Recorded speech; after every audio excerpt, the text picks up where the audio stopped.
Assalamualaikum warahmatullahi wabarakatuh. Alhamdulillahi rabbil alamin. Wa bihi nasta'inu ala umuri dunya waddin. Asyhadu an la ilaha illallah wa asyhadu anna Muhammadan abduhu wa rasuluhu la nabiyya ba'dah. Amma ba'du fa ya ibadallah wa ya amatallah, usikum wa iyaya awalan bitaqwallah faqad fazal muttaqun wa ahuthukum ala ta'atihi wa ta'ati rasulihi la'allakum turhamun. Ma'asyiral muslimin wal muslimat, sidang jamaah subuh yang semoga kita semua dirahmati oleh Allah Subhanahu wa taala.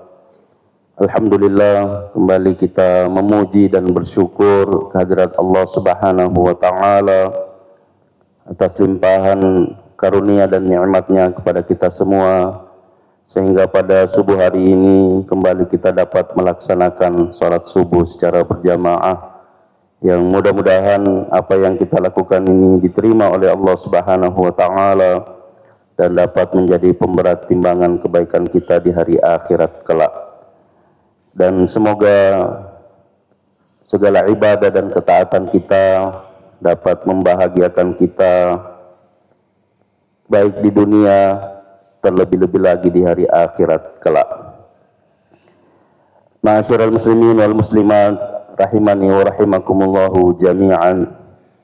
Pada kesempatan yang mulia dan berbahagia ini, kami ingin mengingatkan diri kami khususnya dan kita semua yang mudah-mudahan juga bisa menyampaikan kepada yang tidak sempat hadir pada kesempatan ini, khususnya orang-orang yang berada dalam tanggung jawab kita, sehingga apa yang kita ketahui bisa kita sampaikan kepada orang lain, yang mudah-mudahan bisa menjadi tambahan pahala buat kita semua. Yang ingin saya jadikan sebagai bahan renungan pada kesempatan ini, karena kita sudah berada pada, ya boleh dikata, di penghujung tahun Hijriah. Kita berada pada tanggal 17 Zulhijjah, 17 bulan 12, 1447 Hijriah. Meskipun masih di awal bulan Juni, tanggal 3 Juni 2026. Tapi kami ingin menjadikan satu firman Allah Subhanahu wa taala menjadi renungan buat kita semua, karena ini adalah ungkapan yang disampaikan oleh nabi-nabi Allah Subhanahu wa taala, yang terkhusus yang menyebutkan ini ya dalam surah Al-A'raf ayat 97. Ya, nanti Bapak Ibu bisa membuka. Ada perkataan Nabi Saleh kepada kaumnya. Kaum Nabi Saleh disebut kaum Tsamud, sebagaimana kaum Nabi Hud ya disebut sebagai kaum Ad, yang mana Nabi Saleh diutus oleh Allah Subhanahu wa taala untuk menyampaikan risalah Allah Subhanahu wa taala, menyampaikan firman Allah Subhanahu wa taala yang berkaitan dengan perintah yang harus dilakukan, larangan yang harus ditinggalkan, khususnya pada mengesahkan Allah Subhanahu wa taala, tauhid. Tapi kaumnya tidak hanya mendustakan apa yang disampaikan, tapi membenci orang yang membawa risalah Allah Subhanahu wa taala.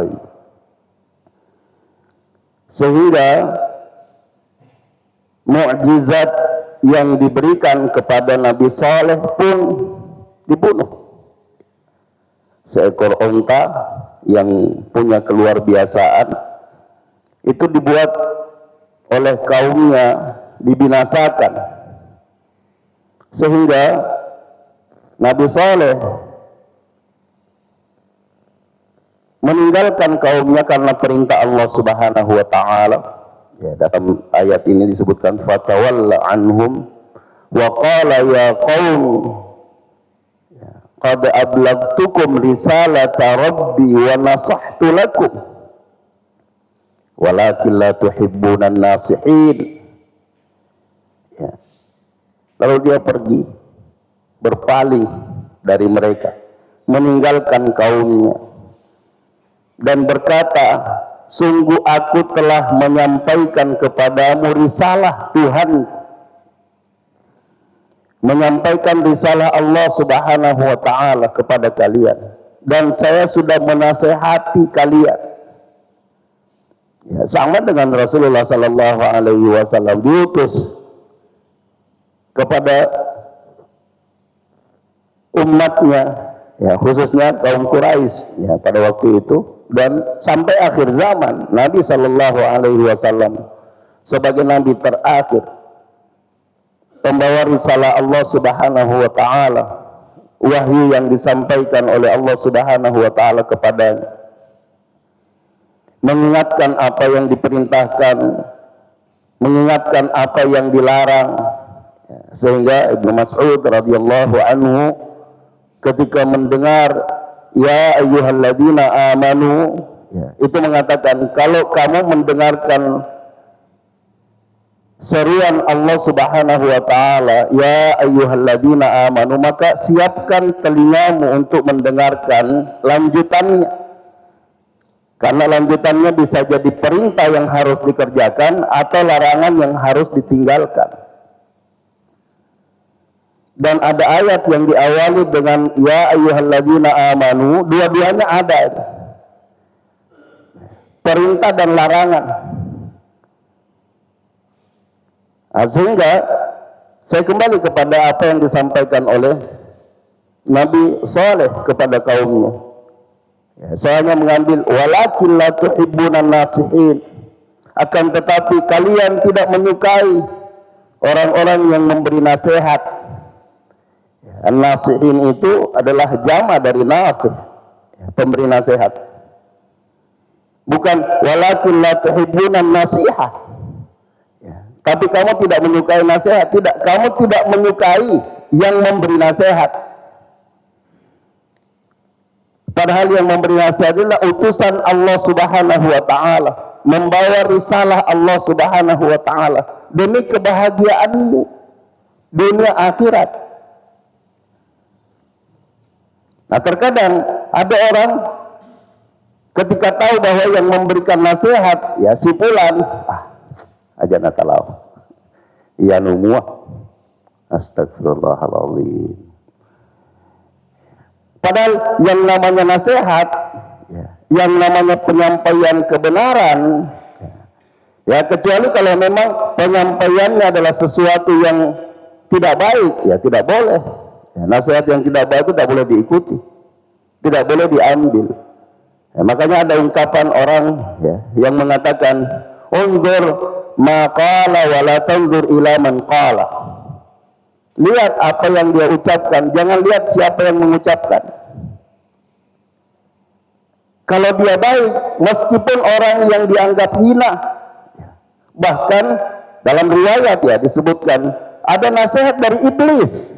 Iblis laknatullah menasehati seorang sahabat agar dia selamat, agar dia mendapatkan perlindungan dari setan. Baca ayat kursi, diajari baca ayat kursi. Siapa yang mengajari? Setan, iblis. Lalu ketika sampai kepada Nabi Sallallahu Alaihi Wasallam, Nabi mengatakan sadaqa wa huwa kadzub. Betul apa yang dia sampaikan meskipun dia pembohong. Coba. Jadi mau tepat beli Ko anu narampe anu makesing, ya bisa diterima. Apalagi kalau bermanfaat dunia akhirat. Tapi mari kita jujur, terkadang ada orang ketika hadir ke pengajian, hadir ke majelis ta'lim, dia sudah tahu, dia sudah gambarkan bahwa yang menyampaikan itu si fulan, yang menyampaikan itu si anu. Bukan nasihatnya yang mau didengarkan, atau bukan untuk menambah pengetahuannya, tapi hanya ingin mengukur sampai di mana apa yang dia sampaikan. Kalau yang dia sampaikan itu sejalan dengan apa yang dia lakukan, pasti dia cari kekurangan yang lain. Kenapa? Karena memang orangnya yang tidak disuka, bukan penyampaiannya. Nah, ketika penyampaian itu ya tidak sejalan dengan apa yang dilakukan oleh orang yang menyampaikan, pasti lebih dulu mengatakan kabura maqtan indallah an taqulu ma la taf'alun. Murka Allah sangat besar kalau kamu mengucapkan dan kamu tidak melakukan. Ini bahasa halus ya. Ini bahasa kasar, ngaca dong. Acam niko. Ya. Ita ya lemu. Ya. Aja macam mapau. Narik mafugau. Nah, itu salah satu tujuan. Kenapa? Memang tidak suka orangnya. Yang terkadang ya mengatakan tujuan apa tapi awe ya nukale pau. Coba. Ini kita khawatirin bahwa apa yang disampaikan oleh Nabi Saleh yang diabadikan oleh Allah Subhanahu wa taala dalam Al-Qur'an yang mengatakan walakin la tuhibbunan nasihin, tapi kamu tidak suka orang yang menyampaikan nasihat, orang yang menasihat. Padahal pentingnya yang memberi nasihat itu karena nasihat ini adalah agama sebagaimana yang disabdakan oleh Rasulullah sallallahu alaihi wasallam yang diriwayatkan oleh Imam Muslim bahwa ad-dinun nasihah. Agama itu nasihat. Bahasa orang tua kita, Allah yarhamu Ustaz Arif. Mungkin kita masih ingat itu. Ad-dinun nasihah. Ya, agama itu nasihat. Jadi kalau dia nak nasihat, dia nak agama. Tak benar agama. Jadi kalau masih ada nasihat, nah bagaimana ada nasihat kalau tidak ada yang memberi nasihat? Atau kalau ada nasihat, ada pemberi nasihat, tapi kita tidak suka kepada yang memberi nasihat, tidak akan nyambung. Walakin la tuhibbunan nasihin. Dan yang paling mengkhawatirkan, jamaah sekalian yang semoga kita semua dirahmati oleh Allah Subhanahu wa taala.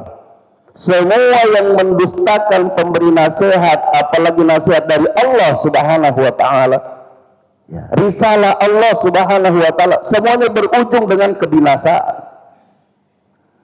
Dibinasakan oleh Allah Subhanahu wa taala. Kaum 'Ad, kaum Tsamud, kaum Madian, kaum Nabi Syuaib, kaum Nabi Nuh. Sehingga saya pernah mendapatkan salah seorang yang mengatakan, dulu saya kagum sekali dengan si Anu itu. Kenapa? Luar biasa. Dakwahnya, ceramahnya. Si senna kuita. Ya. Aga na parang turangi titaw may gay. Di, napugao. Dia menyuruh orang berjilbab, dia menyuruh orang salat berjamaah. Keluarganya tidak ada yang berjilbab. Keluarganya tidak salat berjamaah. So bahaya itu. Bahaya. Kenapa?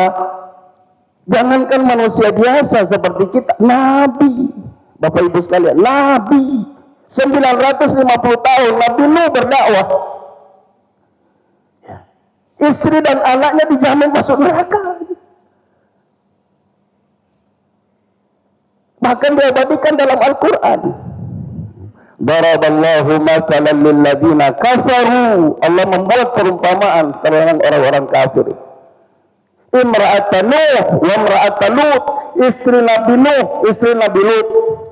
kanata tahta abdaini min ibadina salihain, dia berada di bawah tanggung jawab dua orang saleh Nabi Nuh, Nabi Lut.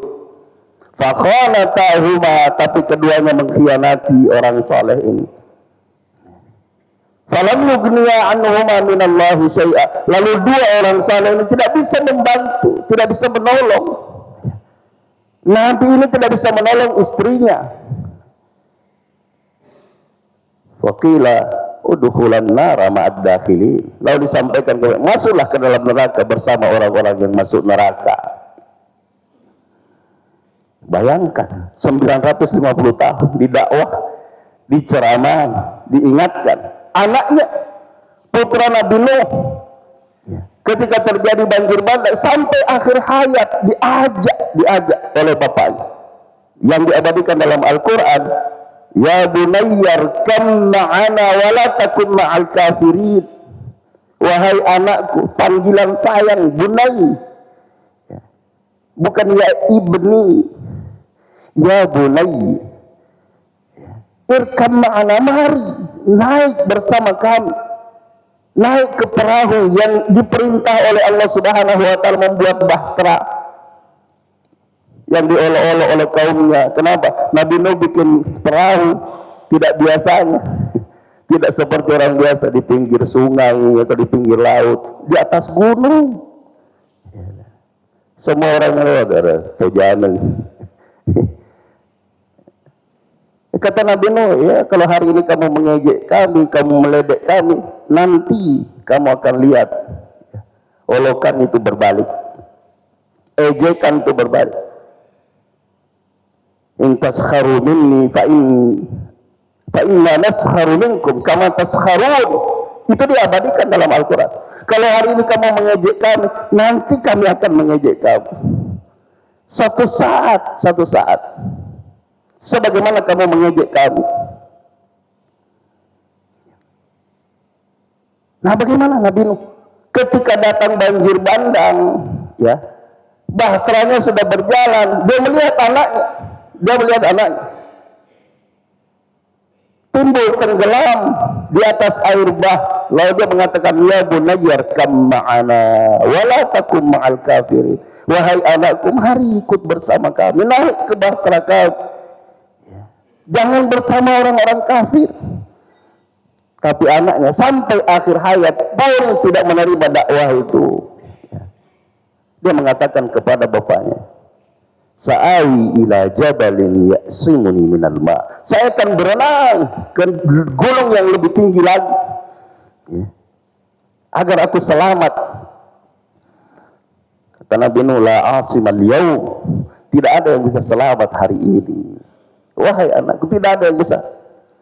Sampai segitu, sampai seperti itu Nabi Nuh, sehingga kita tidak boleh mengatakan karena memang tidak diajak, tidak dipanggil. Istri dan anak Nabi Nuh diajak, dipanggil, didakwahi, tapi tidak menerima hidayah Allah Subhanahu wa Ta'ala. Karena penyampaian ini hanya jalan, yang memberi hidayah itu Allah Subhanahu wa Ta'ala. Dan itu juga yang membuat Nabi kita sedih, ya, ketika pamannya, ketika kakeknya diajak, bahkan membantu perjuangan Rasulullah Sallallahu Alaihi Wasallam, tapi mati dalam kekafiran, menangis Nabi Sallallahu Alaihi Wasallam, sedih. Lalu ditegur oleh Allah Subhanahu Wa Taala, innaka la tahdi man ahbabt, walakinnallaha yahdi man yasha. Sesungguhnya kamu tidak bisa memberikan hidayah kepada siapa yang kamu cintai, tapi Allah lah yang memberi hidayah kepada siapa yang Dia kehendaki. Jadi penyampaian itu tetap berjalan. Ya, cintailah orang-orang yang memberikan penyampaian nasihat yang membawa kita kepada kebahagiaan dunia dan akhirat. Siapapun dia, jangan milih-milih. Begitu juga penyampaiannya, jangan pilih-pilih. Ya. Kalau kita suka, diterima. Kalau tidak suka, ditolak. Tidak. Kalau dia berasal dari Allah, berasal dari Rasulullah Sallallahu Alaihi Wasallam, terima. Kalau mampu dilakukan, segerakan, jangan ditunda-tunda. Sehingga jamaah sekalian yang semoga kita semua dirahmati oleh Allah Subhanahu wa taala, sifat orang yang bertakwa kepada Allah Subhanahu wa taala berkalian dengan nasihat ini ada dua. Yang pertama, suka memberi nasihat dengan ikhlas. Yang kedua, suka menerima nasihat dengan lapang dada. Bernasihat dengan ikhlas atau dinasihati, terima nasihat dengan lapang dada. Cocok atau tidak cocok, sejalan atau tidak sejalan dengan hawa nafsu, disampaikan. Sehingga sering saya mengatakan bahwa jangan menunggu diri kita saleh untuk menyalehkan orang lain. Ya. Jadi kalau kita tahu bahwa ini yang bisa membuat kita saleh, kita sampaikan kepada orang lain. Nasabah lebih dialotosiki mising. Ya. Meskipun kita belum bisa melakukan itu. Ya. Kenapa? Menyampaikan sesuatu yang kita ketahui kepada orang lain, ya, itu lebih tinggi daripada melakukan apa yang kita ketahui. Cuma ini masalah dakwahnya nanti, bahwa agak susah, agak berat diterima dakwah kalau kita mengajak kepada sesuatu yang belum kita lakukan. Itu masalahnya, ya, itu masalahnya. Tapi kalau kita tahu kita tidak sampaikan karena alasan saya belum lakukan, ya hati-hati. Nanti di penghujung ini bisa jadi bumerang.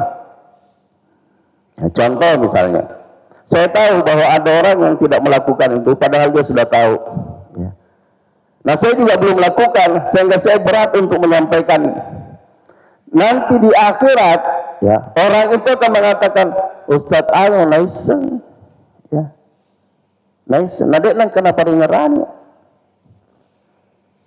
Dia tahu saya belum melakukan itu. Ya. Dia tahu bahwa itu adalah sesuatu yang luar biasa, tapi tidak pernah disampaikan ke saya. Sehingga ada dua jadi tuntutan ini. Tuntutan dari Allah dan tuntutan dari sesama manusia. Ya kalau kita tahu belum lakukan, tuntutan cuma dari satu, dari atas saja, dari Allah Subhanahu wa taala. Kenapa tidak lakukan? Namun seni. Ya kalau kita tidak sampaikan, maka jadi dua, jadi berat. Nah, maka sebaiknya adalah kita melakukan apa yang ingin kita sampaikan. Ya, sudah sering saya sampaikan, saya ulangi lagi. Ketika saya menjelaskan tentang atamuruna nasa bil birri wa tansawna anfusakum wa antum tatluna alkitab afala ta'qilun. Ya, seorang orang tua santri, ya, wali santri yang ikut mendengarkan.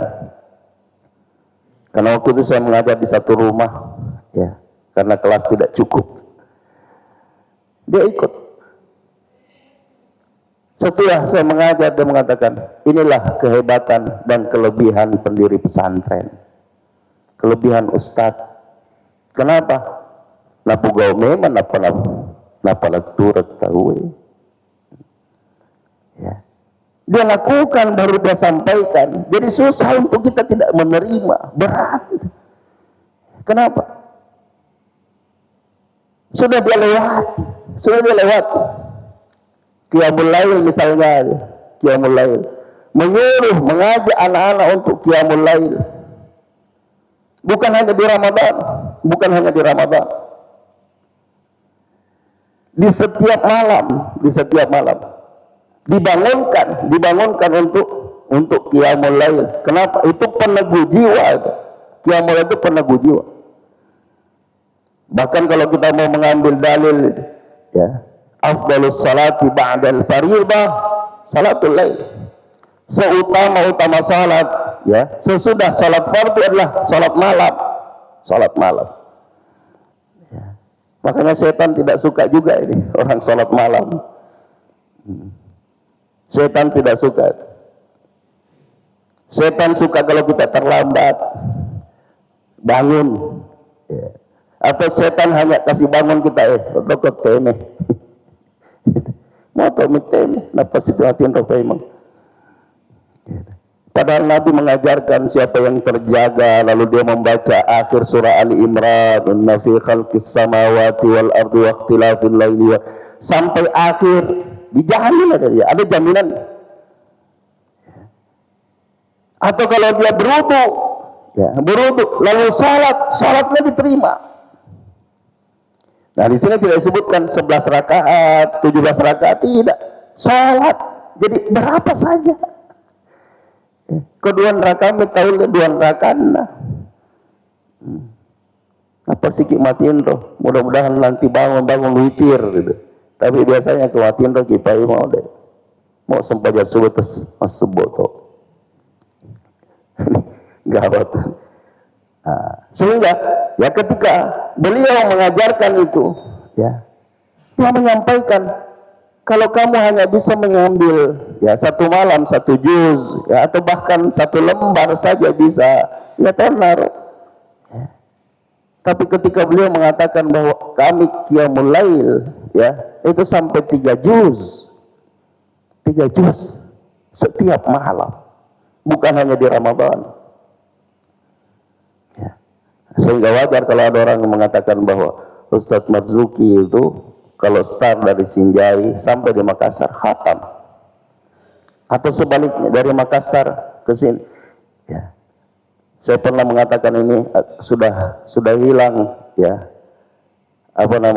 saksi mata karena berpulangnya ke rahmatullah Pak Abbas yang biasa membawa beliau, ya, ke Makassar atau dari Makassar. Suatu ketika saya ketemu lagi dengan orang yang biasa mendampingi Pak Abbas, bersama dengan beliau ke Makassar. Beliau mengatakan, saya juga mendengar, saya jadi saksi, ya, bahwa start dari Makassar dari Sinjai sampai di Makassar khatam 30 juz. Kemarin dalam silaturahim bertambah lagi satu orang, murid beliau yang menjadi saksi bahwa saya pernah mendampingi beliau dari Makassar ke Sinjai khatam 30 juz. Dr. Nu'man Congke. Beliau mengatakan itu. Beliau mengatakan sambil meneteskan air mata, saya mendampingi Ustaz, saya masih kecil. Di Makassar, ya, dari toko buku ke toko buku yang lain. Iya, mesang bona. Saya mendampingi beliau dari Jalan Kapoposang pindah ke Jalan Bandang, kemudian masuk jadi santri pertama di Darul Istiqamah, ya. Dan itu menjadi saksi. Sehingga saya dengan mengatakan bahwa wajar kalau saya mendengar dengan telinga saya, ya, setiap beliau keluar dari kamar beliau sudah buta, sudah uzur kalau menurut kita, duduk, ya, tidak masuk ke kamar sebelum selesai 5 juz. Sekali duduk. Hanya beberapa menit. Sehingga beliau kalau keluar, ya, mendengar kita ribut-ribut, agak kemurukan, temolong mengaji. Nasihatnya seperti itu. Sehingga jamaah sekalian yang semoga kita semua dirahmati oleh Allah Subhanahu wa taala. Saya ingin kembali, ya, pada titik yang ingin saya sampaikan bahwa walakin la tuhibbunan nasihin, tapi kamu tidak suka kepada orang yang memberi nasihat. Ini mengkhawatirkan. Jangan sampai kita termasuk ke dalam golongan yang disebut oleh Nabi Allah Subhanahu wa taala dan perkataannya diabadikan oleh Allah Subhanahu wa taala dalam Al-Qur'an sebagai pelajaran buat kita. Jangan sampai kita termasuk ke dalam golongan orang yang tidak suka kepada orang yang memberi nasihat dan ujungnya adalah kebinasaan. Wal'iyadu billahi min dzalik. Semoga kita menjadi orang yang benar-benar beriman, bertakwa kepada Allah Subhanahu wa taala yang mempunyai 2 sifat tadi, suka menasehati, ya, suka menasehati dengan ikhlas dan suka menerima nasihat dengan lapang dada. Semoga kita semua menjadi orang-orang yang bisa menutup tahun ini, tahun 1447, ya, jangan sampai mengatakan, dan itu saya menjadikan salah satu nasihat saya beberapa hari yang lalu, bahwa jangan sampai sudah lewat 10 pertama dari bulan Zulhijjah lalu kita berhenti, ya, apalagi menolak kebenaran, kebaikan. Tidak, ya. Zulhijjah ini bulan mulia, sampai ujungnya mulia. Dan kalau kita diberi kesempatan nyebrang tahun 1448, diawali dengan 1 Muharram, masuk bulan mulia lagi, ya, bulan mulia lagi. Ya, semoga kita semua diberi umur panjang oleh Allah Subhanahu wa taala, dipertemukan kembali dengan bulan mulia tahun 1448 Hijriah. Tapi kalau tidak, ya, mari kita bersungguh-sungguh mulai detik ini, mulai hari ini sampai di penghujung, kalau kita diberi penghujung sampai penghujung bulan Zulhijjah tahun 1447 Hijriah, sehingga kita tidak termasuk ke dalam golongan orang-orang yang pernah diberi kesempatan oleh Allah Subhanahu wa taala lalu menyia-nyiakan kesempatan itu, yang ujungnya adalah penyesalan, dan penyesalan itu tidak berguna. Ja'alani Allah wa iyyakum minal amilina wal faizin wa adkhalani wa iyyakum bil jannati wan na'imil muqim. Aqulu qawli hadha wa astaghfirullahal azim li wa lakum wa lisairil muslimina wal muslimati min kulli dhanb fa ya fawzal mustaghfirin wa ya najatat taibin. Selanjutnya mari kita menundukkan mata hati dan kepala kita untuk beristighfar dan berdoa kepada Allah Subhanahu wa taala. Mudah-mudahan istighfar dan doa kita pada hari ini diterima dan diijabah oleh Allah Subhanahu wa taala. Alhamdulillahirabbil alamin. Wassalatu wassalamu ala asyrafil anbiya'i wal mursalin nabiyyina Muhammadin wa ala alihi wa sahbihi ajma'in. Allahumma ighfir lil muslimina wal muslimat wal mu'minina wal mu'minat al ahya'i minhum wal amwat. Innaka sami'un qaribun mujibud da'awat wa qadiyal hajat. ربنا لا تزغ قلوبنا بعد إذ هديتنا وهب لنا من لدنك رحمة إنك أنت الوهاب. ربنا ظلمنا أنفسنا وإن لم تغفر لنا وترحمنا لنكونن من الخاسرين. اللهم أرنا الحق حقا وارزقنا اتباعه وأرنا الباطل باطلا وارزقنا اجتنابه. ربنا أفرغ علينا صبرا وثبت أقدامنا وانصرنا على القوم الكافرين. اللهم أصلح لنا ديننا الذي هو عصمة أمرنا وأصلح لنا دنيانا التي فيها معاشنا وأصلح لنا آخرتنا التي فيها معادنا واجعل الحياة زيادة لنا في كل خير واجعل الموت راحة لنا من كل شر. اللهم اشف مرضانا ومرضى المسلمين. اللهم اشف مرضانا ومرضى المسلمين. اللهم ارحم موتانا وموتى المسلمين. اللهم اغفر لنا ولهم يا غفار يا تواب يا ارحم الراحمين. ربنا آتنا في الدنيا حسنة وفي الآخرة حسنة وقنا عذاب النار. ربنا تقبل منا إنك أنت السميع العليم وتب علينا إنك أنت التواب الرحيم. وصلى الله وسلم على نبينا محمد وعلى آله وصحبه أجمعين. سبحان ربك رب العزة عما يصفون وسلام على المرسلين والحمد لله رب العالمين. هدانا الله وإياكم أجمعين والعفو منكم. السلام عليكم ورحمة الله وبركاته. سبحانك.